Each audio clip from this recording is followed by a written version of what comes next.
মধ্যপ্রাচ্যের কাতারে এক মর্মান্তিক সড়ক দুর্ঘটনায় সিলেটের কানাইঘাট উপজেলার 5 প্রবাসীর মৃত্যুর খবর পাওয়া গেছে। এ ঘটনায় কানাইঘাটে শোকের ছায়া নেমে এসেছে। জানা যায় নিহত 5 জনই কানাইঘাট উপজেলার বৃহত্তর গাছবাড়ি এলাকার বাসিন্দা। নিহত 5 জন হচ্ছেন উপজেলার জিঙ্গাবাড়ি ইউনিয়নের আমরপুর গ্রামের মৃত আব্দুল নূরের পুত্র জিবাল উদ্দিন, মাছতালুক গ্রামের সিরাজ উদ্দিনের পুত্র জসিম উদ্দিন, আকতালুক গ্রামের সেলিম আহমেদের পুত্র মোস্তাক আহমদ, একই গ্রামের মোরামিয়ার পুত্র জুবায়ের আহমদ ও বাণীগ্রাম ইউনিয়নের নিজ গাছবাড়ি গ্রামের বাহার উদ্দিনের পুত্র কাদের আহমদ।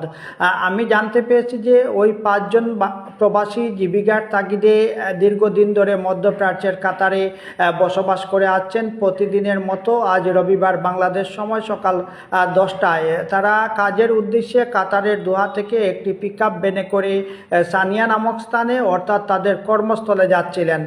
পথের মধ্যে একটি টার্নিং পয়েন্টে গাড়িটি নিয়ন্ত্রণ হারিয়ে মূল সড়ক থেকে দুমড়ে মুচড়ে ছিটকে পড়ে। এতে ঘটনাস্থলেই গাড়ির চালক সহ ওই 5 বাংলাদেশি নিহত হন।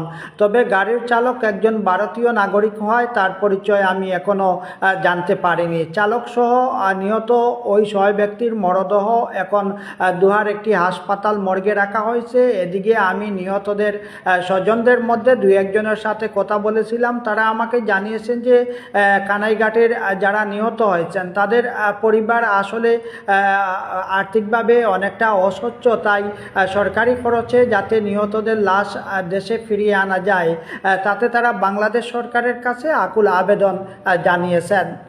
আমিনুল ইসলাম, কানাইঘাট, সিলেট থেকে।